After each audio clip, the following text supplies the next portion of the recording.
Page 42, Carol in G major. I'm also going to do the Carol in C major at the bottom, but most of this lesson is on the G major. With this lesson, they're introducing you to a key signature. I mentioned before in the last lesson, they're going to start introducing key signatures. Well, here we go. Actually, they've been having key signatures all along, but because this key signature was empty, you couldn't see it. There was nothing there. There was a key signature. I just didn't talk about it because there was nothing there, nothing to talk about. Now we have to start talking key signatures.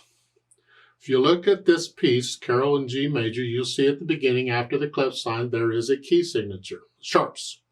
That's the key signature. It could be sharps or flats. Now, it won't be both.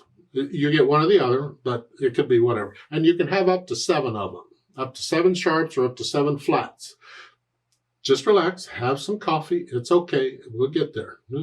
The key signature appears right after the clef signs. And I can't remember what the order is for these things. Does the time signature come first and then key signature? Is it key signature and time signature? What? I'm finally able to remember it by thinking alphabet. It's alphabetical. The key signature starts with a K and time signature starts with a T. So K becomes before T. So alphabetically, it's key signature and then time signature. And the clef sign comes first. That starts with a C. It's alphabetical. So that's how I remember it. You can remember it any way you want to or let the computer do it for you. But it's always clef, key signature, time signature. And if there's no sharps or flats shown in the key signature, there's still a key signature there. It's just empty. So let's go through the routine. I need to adjust the routine just a little bit now to include key signatures and scales. Getting a little more involved. So I look it over. It's 2 lines long, treble and bass clef.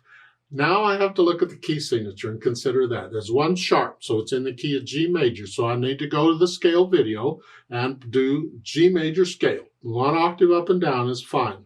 Don't spend a lot of time on it. You just do it regularly, day after day. Eventually it gets, you want to get to the point where you can do it sort of comfortably without looking at the keyboard and do the trill exercise and the accent. Those will do you the most good. Seriously. Don't just mindlessly play the scale. All right, I did the scale right quick. I'm done. You're wasting your time. Don't even bother doing it if that's what you're going to do. Focus on what you're doing in the scale. Focus on the feeling of the fingers and crossing over the thumb and the whole bit. If they haven't presented crossing over the thumb, well, I'm not going to wait for them. I'm presenting it now. So do the stuff in the scale video, and the trill exercise will help you develop that feeling of crossing over the thumb or bringing the thumb under, whatever it is. And then 4/4 time signature. I see half notes, quarter notes, dotted half notes, and whole notes. Oh, no eighth notes, but otherwise everything's here. 1 hand at a time and make sure I understand what the hands are doing. We're starting with 5th finger here, so that puts the hand here. Now the hand position has to include the F sharp because it's in the key signature. See, before it was always the white keys because there was nothing in the key signatures, and that's white keys. That's the key of C major. All white keys.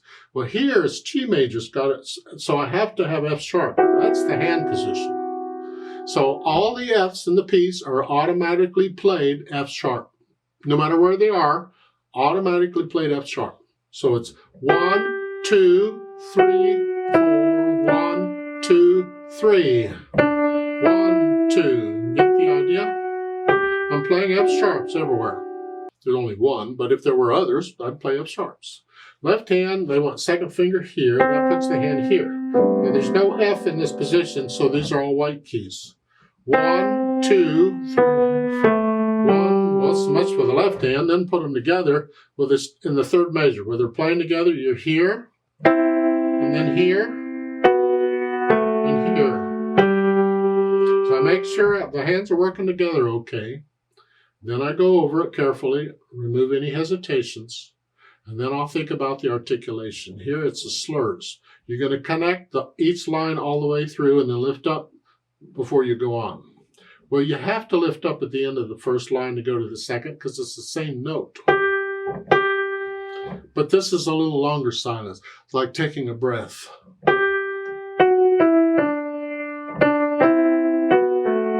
Lift up. Like taking a breath. Then I think about the dynamics. MF is mezzo forte. It applies to the melody. In this piece, the melody's in the right hand, so that's moderately loud, whatever you think moderately loud is. The left hand is soft. Can you do moderately loud here and soft here at the same time? Exaggerated. And this is one of the things we can do when practicing the scales. We practice this other stuff using the scales. I don't use exercises. I didn't do exercise in college. We didn't do any exercises, exercise books, or any of that stuff. Everything I needed to do, I did through the scales and arpeggios. We'll do arpeggios someday, I don't know. Right now, scales. So I can practice the scale on the G major scale in the scale video. I can practice that, play one hand loud and one hand soft and soft at the same time. So one hand is heavy, one hand is light with the scale. If you do it with the scale, since you're practicing the scales anyway, you can do it here, and that way when you run into it in the pieces, you can already do it.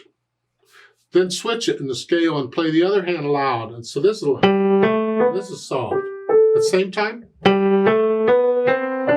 just practice that with the scales. And we'll get into other things you can practice with the scales too. Don't wait until you get it in a piece to learn to do it.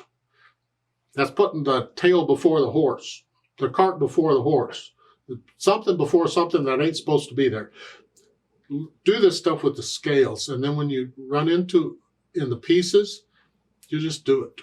You don't have, it just comes. You can already do it. So you're moderately loud here, and then left hand soft. So just practice that. Light in the left hand, moderately heavy in the right hand. Left, right, whatever. And then the speed, well, moderato. Not fast or slow, just moderato. Slow is 1, 2. That's how fast you might go when you're learning it. And then fast, no, it's somewhere in between.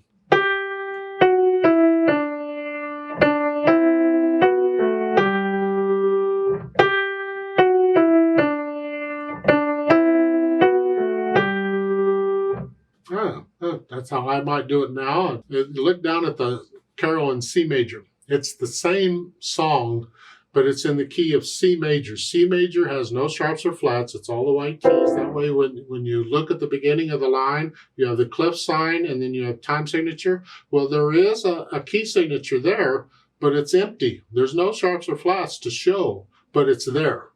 Anyway, C major, you're here. So you're up here, and you're playing the same song up here.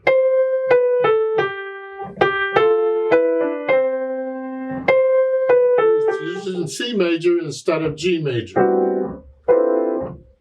When we take a piece in one key, like G major, and we play the piece in another key, like C major, that's called transposing. We moved it to another area. We'll do more transposing as we go through. Let's play this together very slowly. I'm doing the one in G major here. Very slowly, just to check the notes and the rhythms. I'm not going to do any louds and softs. I'm just playing the notes, so I'll give us 4 counts. 1, 2, ready, go. 1, 2. 1, 2, 3. 2. 2, 3, 4. 2. 2, 3. 2, 2, 3, 4, off.